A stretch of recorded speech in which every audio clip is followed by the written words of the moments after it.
I think it is important to talk about censorship. And obviously you talk about this a lot, Kirsche, on your show, whenever you stream. Have you seen the insanity that has trickled down over the last couple weeks? I was kind of paying attention at the beginning of it, but then I had to go on my business trip. But I know that MasterCard and Visa have been getting very uppity. They went after Steam. Itch.io also got their stuff taken down. We already knew that they had been going after like places that process in Japan prior to this. I'm not really sure where everything is at right now.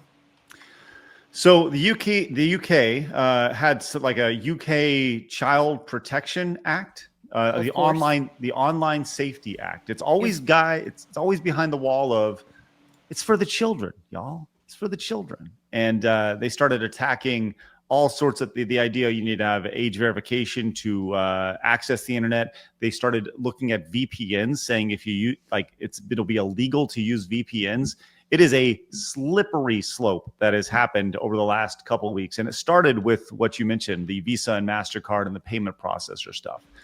Now, Itch.io has gone off to say that they are looking for different payment processors, which would allow them to have a little more leniency on the content on their website. But this has continued down to all sorts of different platforms, including one that we use every single day, that being YouTube, as YouTube in Australia is banning YouTube accounts for users under 16 as part of new national social media restrictions here. 16 kind of old to be banning. I agree. You can saw the first comment, parenting is too hard for Aussie Karens and Garys over there. I guess so. Like, why can't you just parent your children? You shouldn't need to ban things. You should just be able to monitor them, man. Mm-hmm. So here we are. The Australian government has announced YouTube will be required to ensure account holders are at least 16 years old starting in December here. I think it's like Christmas. Yikes. This is reversing a position taken months ago on the popular sharing service. YouTube was listed as an exemption in November last year when the parliament passed world's first laws that will ban Australian children younger than 16 from platforms including Facebook, Instagram, Snapchat, TikTok, and X. The communications minister released rules Wednesday that decide which online services are defined as age-restricted social media platforms and which avoid the age limit. The age restriction takes place on December 10th. Platforms will face up to $50 million for failing to take reasonable steps to exclude underage account holders, a government statement said. The steps are not defined. It's always the gray area here. They said the evidence cannot be ignored that 4 out of 10 Australian kids report that their most recent harm was on YouTube. We will not be intimidated by legal threats when this is a genuine fight for well-being for Australian kids here. I have a question. What is the evidence and what children are claiming that they were harmed from YouTube? These are you're 100%. Those are great questions to ask. Show me the evidence, please. Would love to see exactly what. Probably some 40-year-old PDF file saying so. Children will be able to access YouTube, but will not be allowed to have their own YouTube accounts. YouTube said government's decision reverses a clear and public contentment to exclude YouTube from this ban. I have another question. Yes. Wouldn't this make it more difficult to police what kids are watching because they're just banning them from having an account, but they can still access YouTube without an account? And so if they can access YouTube without an account and the child is smart enough to know how to delete browser history. Well, and how many of these kids know, they'll be on their parents' account looking at the exact same thing. But then we talked about this yesterday. Remember the story yesterday, Blabs in Phoenix, that YouTube is going to start using AI to help determine who is a minor and who is an adult on YouTube based off of their watch history and things like that. Well, I'm going to bet that the YouTube AI is going to be just as efficient as on Twitch. They've been banning for underage jokes for ages. Remember back in the day, you'd be like I'm 12 and what is this? Or you could do the ASL jokes where you'd be like, oh, I'm a 12 female and I live in Japan. And people be like, oh God, what the fuck? Stuff like that. If you try to do that on Twitch, Twitch will ban you. Like there are mega big streamers years ago who like their mods made a joke like that, and their mods got banned by Twitch in real time, like shortly after making the joke. Well, we are on Twitch, so we wish you guys see you later. We'll see you guys later. Have a good day. Hopefully no one in your Twitch chat was doing that. It's okay. It's Twitch. But we appreciate you guys watching over on Twitch. Make sure you guys go find us over on Kicker, YouTube, or Rumble. Or, of course, Side Scrollers Plus. With that said, Neon actually brings up a really good point. He says, I guess YouTubers who have audiences under 16 are pretty screwed, huh? Right? Oh, boy. I mean, it's not like they were probably making much money off of the audience anyway.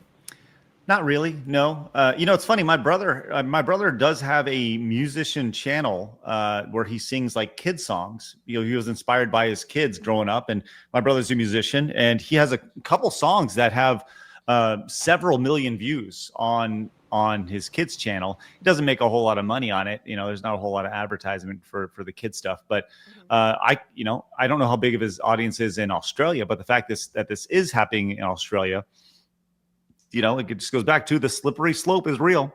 But YouTube is not the only company that is making these changes, or Australia with YouTube, because Spotify now says that you have to pretty much have to do age verification. Otherwise, your account will get deleted. What the fuck? With Spotify. I think my account's gonna get nuked then. I barely use it as it is. I'm not gonna go and give them my info just because. I think what's really interesting to me, and we can relate this to like the collective shout people trying to censor games at the same time, where they tried censoring stuff like Detroit Become Human and Grand Theft Auto in the past, and it didn't work because those are very popular franchises and people can defend them without looking weird. This time they went after like niche porn games where if you try to defend that kind of censorship, a lot of brainless people will be like, oh, what are you, some kind of coomer? What do you like, rape? What do you like, all these weird anime games, right? Like, it'll make you look like a weirdo to people with low brain cell activity, which is most people on social media. So they go after like the low-hanging fruit, and once they get that banned, they have their wedge in to be able to go after the more mainstream things and start censoring more and more and more until they finally come for something that you enjoy. And it feels like that's the same exact thing that's happening here with the like, oh, but think of the children, where it's like, if you try to be like, hey, I don't really want to use my ID online, I don't really want to ever be subject to a minor's opinions online. I think that's kind of like a hate crime, right? But I don't want to give you my ID, you know? And anyone who's against that, low IQ people be like, well, are you just a pedophile? Because obviously you want kids to have access to this kind of content. And it's like, that's not what I said at all. You should be able to parent your children yourself without having the government need to ban things. And listen, I said this before I had kids. I say it even more now that I do have kids. You're 100% right. People need to watch over their own kids. You have to be involved in their life. And, you know, I saw a story that said it was, God, I don't remember which outlet it was, but it was very sad. But the long and short of it was, it was said something to the effect of, I love using AI to help co-parent my kids. And it's like, how broken are we when you have to leverage Chat GPT to find out if you need to change your kid's diaper? Holy shit. You know, like that's really, really messed up. So I think I saw that from Moonshot the other day. Moonshot tweeted that out. So good Lord. Yeah, that is absolutely messy to say the least. Golly, how crazy is that? But there's more here. This person has 114,000 likes over on X. Says logs into Spotify to listen to music. Halt. Please verify your ID. Logs into YouTube to watch political content. Halt. Please verify your ID. Turning on your computer to start using it. Halt. Please verify with your ID. 1,000%. That's where we're going here. And pretty much, yeah.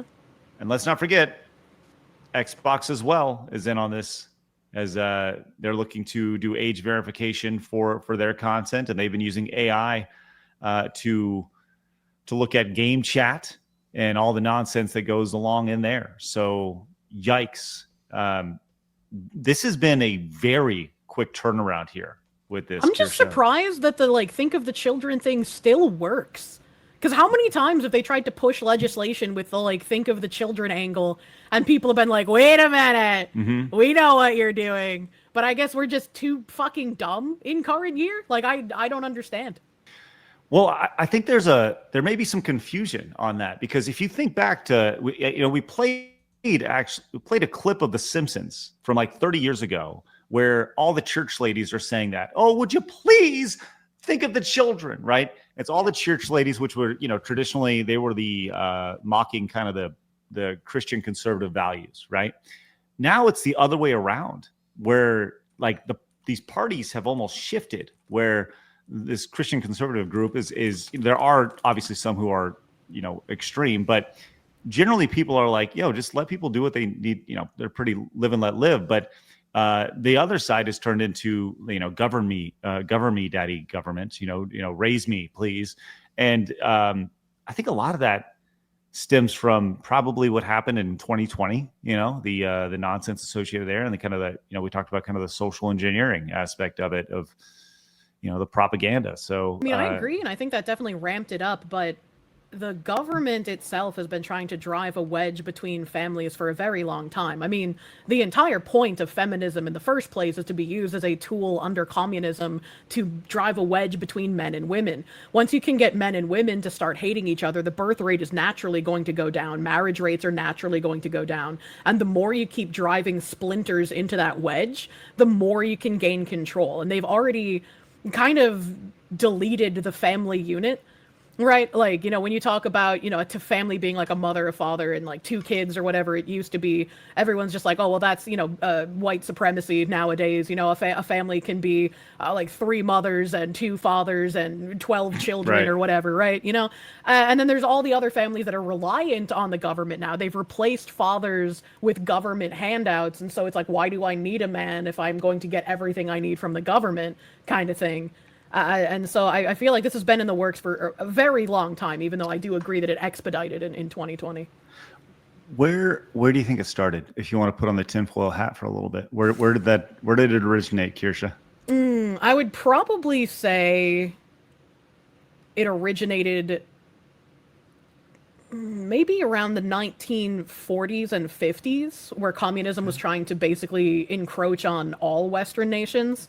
And then in the 70s, when the first iteration of the like Equality Act thing came out, would probably be the first big explosion of where feminism started gaining ground. I don't think that act passed until the 80s.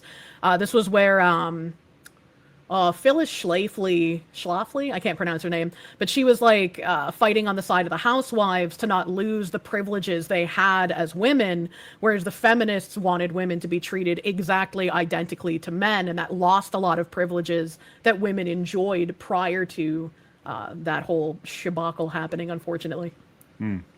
I've never heard the word shabacle used in that context, and I appreciate that. Thank you. That's good. That's wonderful.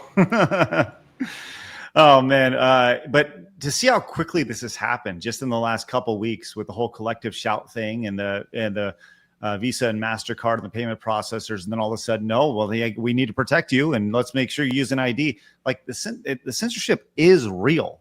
Like the government is definitely clamping down at this point. All governments, it appears, are, except hopefully, except for the United States. We'll see. I don't know. I mean, ugh. Gross. Yeah. Do you know that if you subscribe, you won't go bald? Just kidding. You actually probably will.